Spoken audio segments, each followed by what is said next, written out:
Nainital Lok Sabha seat से नामांकन पत्र भाजपा और कांग्रेस के दोनों प्रत्याशियों ने कर दिए हैं।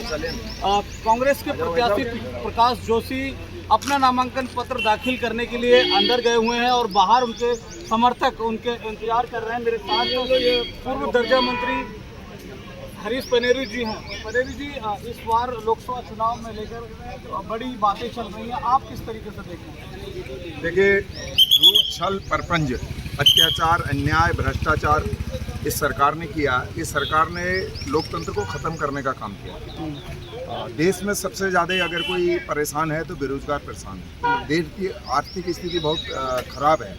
मुझे ऐसा लगता है जो हम विश्व गुरु बनाने की जो हमारे प्रधानमंत्री जी बात करते हैं, उसमें उन्होंने सिर्फ लोगों को गुमराह करके वोट लेने का काम किया है। अगर आप ग्राउंड लेवल पर जाएंगे तो देश की आर्थिक स्थिति मजबूत नहीं है, बेरोजगार परेशान है, अपराध बढ़ रहे हैं बेरोजगार होने के कारण। तो आने वाला जो लोकसभा चुनाव है वो निश्चित रूप से भारतीय जनता पार्टी ने जो वादे किए थे अपने चुनावी घोषणा पत्र में पिछले 10 सालों में, उन्होंने कहा था बेरोजगारी दूर करेंगे, उन्होंने कहा था महंगाई कम करेंगे, उन्होंने कहा था विकास करेंगे, उन्होंने कहा था काला धन लाएंगे, उन्होंने कहा था नंगामई गंगे साफ होगी, उन्होंने कहा स्वच्छ भारत होगा। कोई भी सपना पूरा नहीं हुआ। 100% जनता को ठगा गया। ये काम जरूर किया गया कि धर्म के नाम पर आगे करके जनता को गुमराह करके जो वोट लेने के काम में वो पिछले सालों में सफल रहे। लेकिन अब जनता जानती है, मुझे ऐसा लगता है कि आने वाला जो ये जो 24 का लोकसभा चुनाव है, इसमें जनता और नौजवान और बेरोजगार पक चुका है। और मुझे ऐसा लगता है कि सरकार के खिलाफ वो वोट करने को तैयार है। इसलिए जो नारायण तिवारी जी की नैनीताल संसदीय क्षेत्र की बात करूं तो नारायण तिवारी जी ने जो इस कौमी एकता के गुलदस्ते को खिलाया था, जो बेरोजगारों को रोजगार देने के लिए जो इंडस्ट्री का हब बनाया था, जो उत्तराखंड को डेवलपमेंट दिया था, चाहे शिक्षा हो चाहे स्वास्थ्य हो, उन सब मुद्दों में उत्तराखंड में धरती से लेकर आसमान तक भारतीय जनता पार्टी की सरकार है, लेकिन काम कहीं दिखाई नहीं देता। तो निश्चित रूप से मुझे ऐसा लगता है कि आपने देखा होगा जब कौरवों की सेना चलती थी तो 100 भाई थे कौरव, और लोग उनके खिलाफ बड़े बड़े धर्मात्मी भी बोलने से डरते थे। तो आज ऐसे लोकतंत्र में जो धर्मात्मी लोग हैं उनकी भी आवाज़ को दबाने का काम किया जा रहा है। और जब पांडव रूपी ये सेना चलेगी तो निश्चित रूप से इनका सफाया होगा और पांडवों की विजय होगी। हम पांडव दल हैं, हम सत्य अहिंसा के पुजारी हैं और देश की एकता को बढ़ाने वाले लोग हैं। और निश्चित रूप से मुझे ऐसा लगता है कि 2000 लोकसभा चुनाव में युवा, नौजवान, बेरोजगार, महंगाई और जो अर्थव्यवस्था है, जो देश की आर्थिक हालात खराब है, उसको लेकर वोट करेंगे और कांग्रेस पार्टी जीतेगी। लेकिन भाजपा ये कह रही है कांग्रेस का पूरा ताप और अपने पास 400 पार होने वाला है। भारतीय जनता पार्टी तो इतनी जमीन है, वो कह रहे हैं 400 पार है। मैं कह रहा हूँ लोकतंत्र में उन्होंने कौन सा स्तंभ ऐसा छोड़ा जिसको उन्होंने स्वतंत्र छोड़ा हो?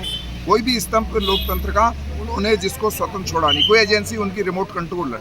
आज अगर चुनाव हो रहा है तो सारे कर्मचारियों अधिकारियों को चुनाव में लगाया जा रहा है। उनकी ड्यूटी फिक्स है कि रैली किसने करानी, खाने का इंतजाम किसने कराना, कौन सी व्यवस्था किसने करानी। तो लोकतंत्र है नहीं, तो इसलिए नहीं तो कोई ऐसा ये रावण रूपी लोग ही कह सकते हैं, ये दुर्योधन ही कह सकता है कि हम ऐसा कर लेंगे। नहीं तो मतदान आने से पहले मतदाता का भी अपमान है कि आप पहले ही कह दे रहे हैं कि हम इतने जीत गए। क्या कांग्रेस लोकतंत्र बचा पाएगी? कांग्रेस ने हमेशा देश की आज़ादी के लिए लड़ाई लड़ी, इस देश को आज़ाद किया है।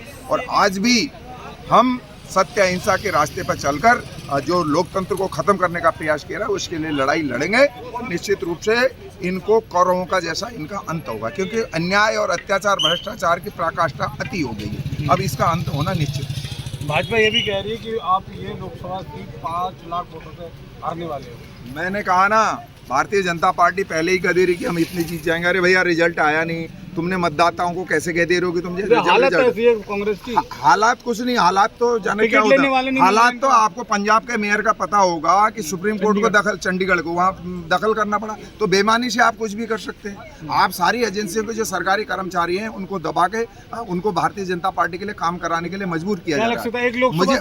मुझे आपके माध्यम सीट पे बेईमानी हो जाएगी। मुझे बिल्कुल, मैं आपके माध्यम से कहना चाह रहा हूँ कि इस देश में जो नहीं बोलेगा उसको भी परिणाम भुगतना पड़ेगा। क्योंकि हिटलर शाही अन्याय, अत्याचार ऐसा हो रहा है कि जैसे आप पुतिन आप देख रहे हैं कितने साल से राष्ट्रपति, वहाँ 14% लोगों ने उसके खिलाफ वोट दिया, वो भी इनवैलिड निकली। तो यानी 100% किसी का समर्थन है। तो अन्याय, अत्याचार, पराकाष्ठा अति हो रही है। मुझे ऐसा लगता है ये कृष्ण जी ने जो कहा था कि मैं जब जब अन्याय, अत्याचार, भ्रष्टाचार अति होगा तो मैं आपके हर एक उसमें निवास करूंगा। मुझे ऐसा लगता है कि भगवान रूपी यहाँ अवतरित होके इन जो अत्याचारी हैं, अन्याचारी हैं, भ्रष्टाचारी हैं, जो ये कह रहे हैं कि हमारे समर्थन में जो नहीं बोलेगा तो उसको हम जेल भेज देंगे, कि गलत है। ये लोकतंत्र में हमने कभी ऐसा सोचा नहीं था।